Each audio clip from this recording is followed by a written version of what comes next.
Good morning students. मैं हूं आपका मैथ्स टीचर विवेक मेवाड़ा।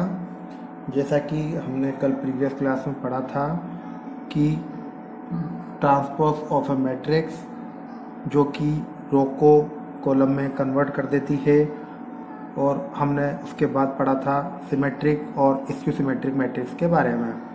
तो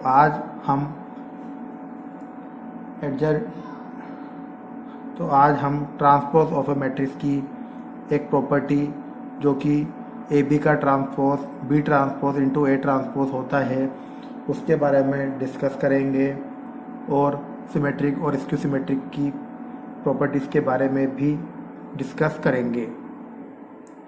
जैसा कि आपको 13.3 का क्वेश्चन नंबर 5 यहाँ पर दिख पा रहा है। 13.3 के क्वेश्चन नंबर 5 में आपको ए की वैल्यू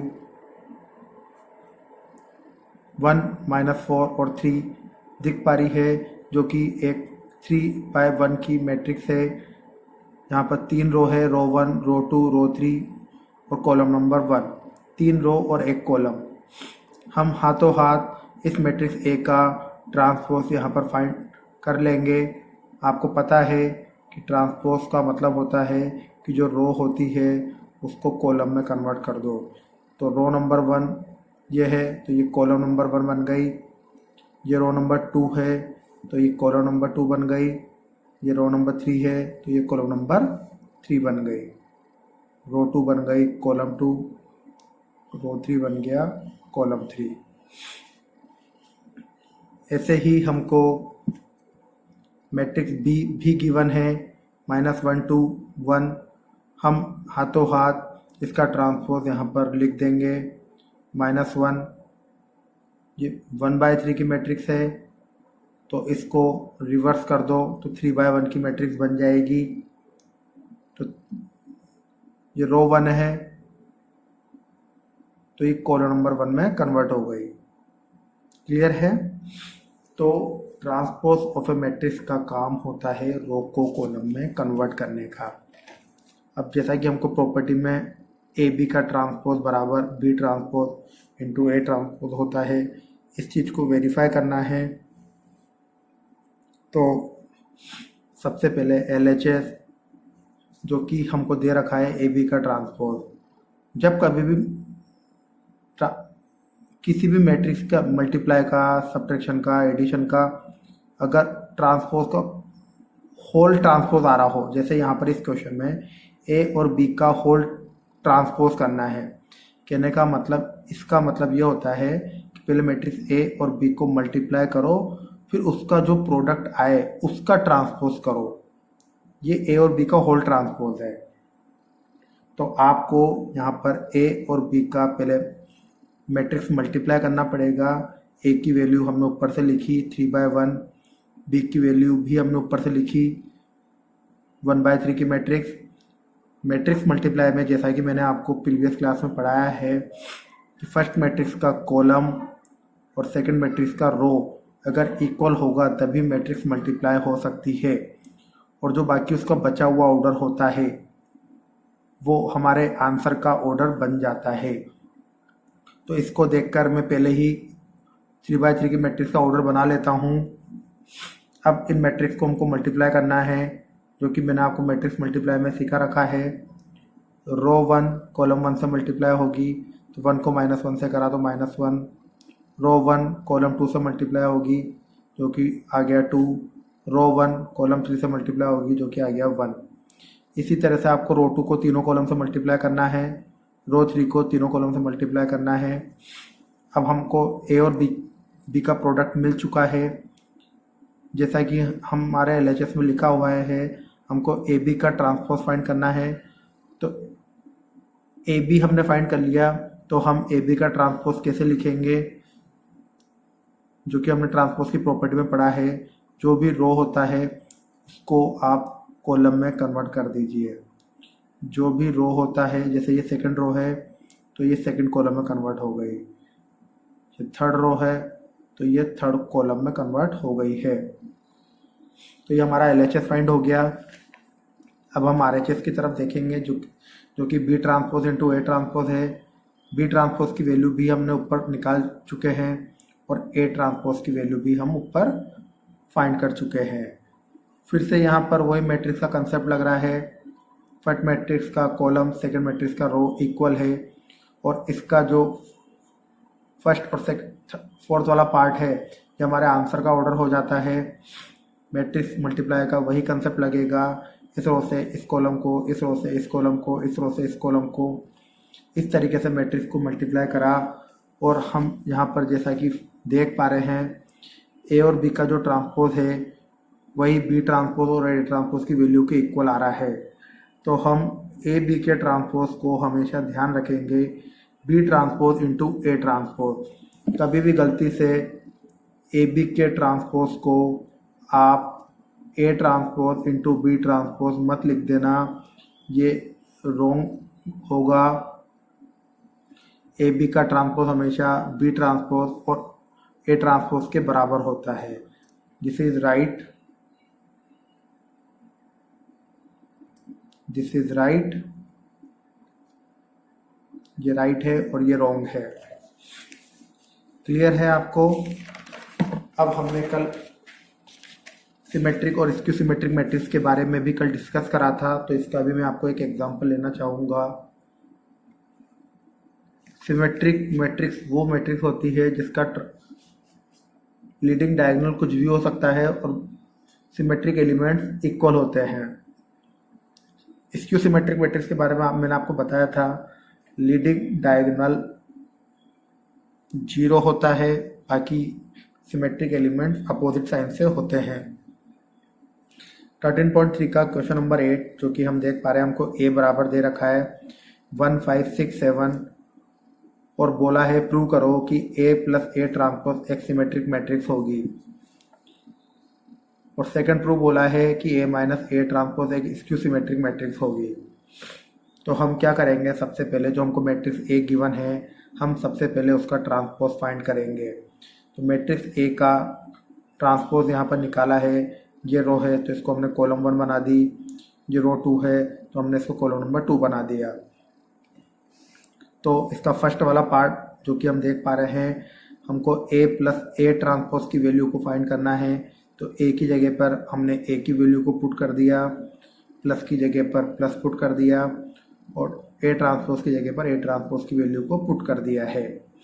अब यहाँ पर ये 2/2 की मैट्रिक्स है और दूसरी भी 2/2 की मैट्रिक्स है और दो मैट्रिक्स के बीच में एडिशन का सिंबल आ रहा है।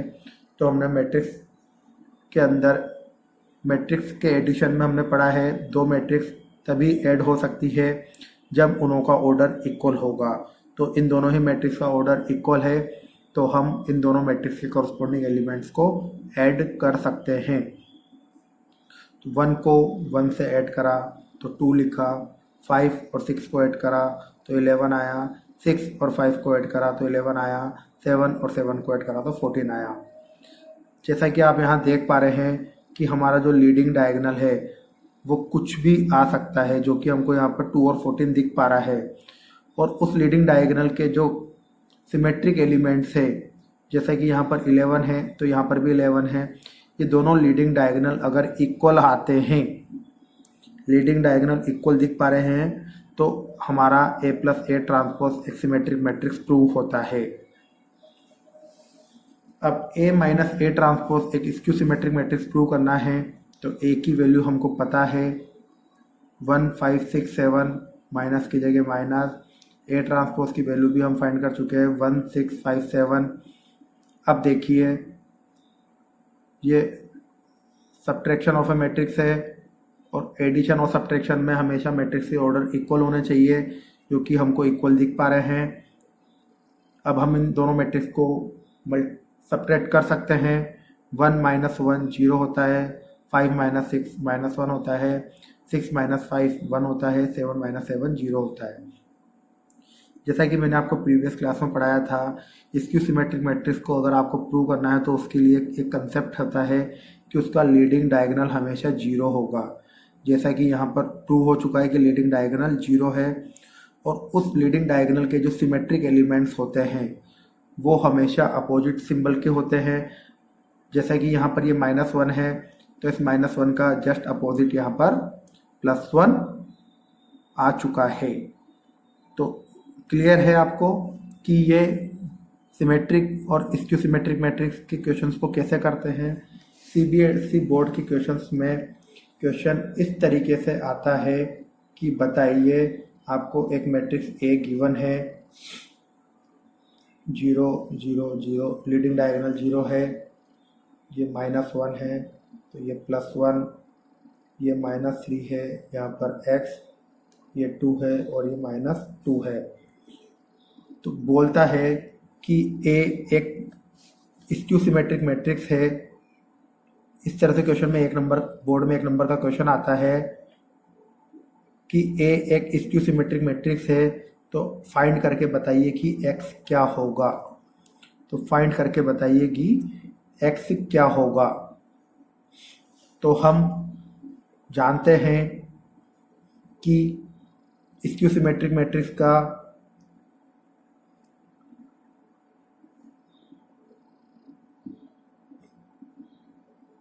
Sorry 0 -1 -3 1 0 2 x -2 0।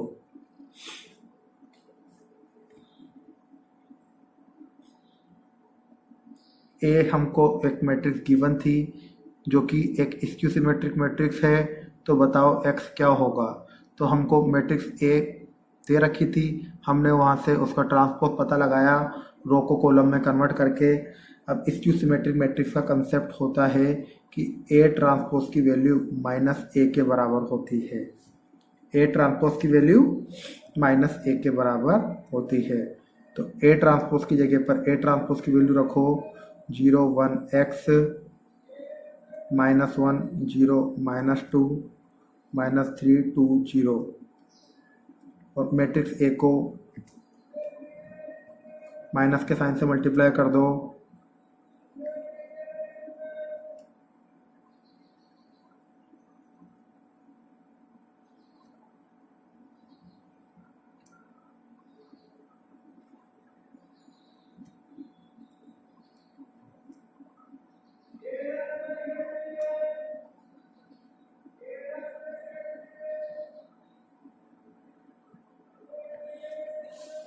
तो जैसा कि आप यहाँ देख पा रहे हैं कि ए ट्रांसपोज बराबर -a होता है।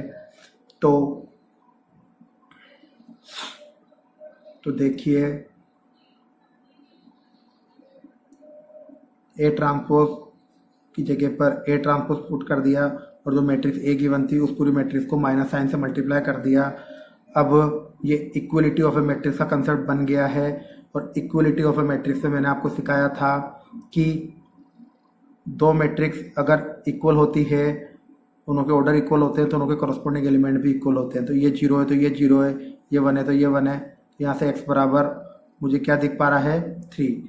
तो हमारा x बराबर 3 आ चुका है और उसका आंसर 3 हो गया है। तो x की वैल्यू 3 फाइंड हो गई है।